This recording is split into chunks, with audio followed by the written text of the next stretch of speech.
Once in the heart of Udi village, a young woman named Amara, known for her beauty and kindness, was set to marry the love of her life, Chike.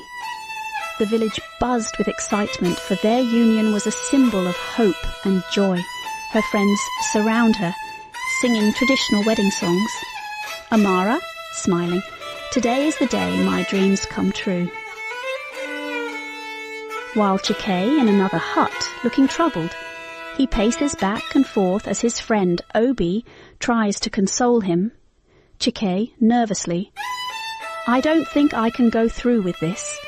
Obi, alarmed, "Chike, do you know what this means? The entire village is here." But Chike's heart was torn. Unbeknownst to Amara, he had been seeing another woman, Ngauzi, a stranger who arrived in the village weeks before.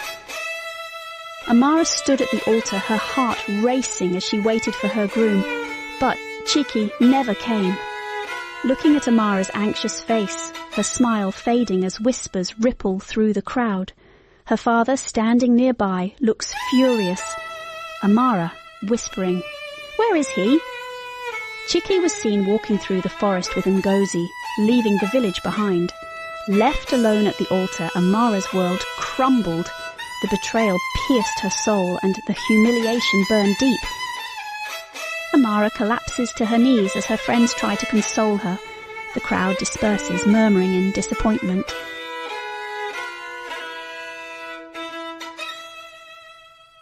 Amara, in a vibrant traditional outfit, smiling as she helps a child stand. Her aura radiates resilience. From betrayal grew strength, and Amara became a symbol of hope for her village. For even in the darkest betrayal, there is a path to light. But Amara's story didn't end there.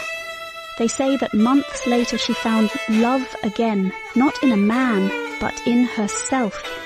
She became a healer, her strength inspiring women far and wide.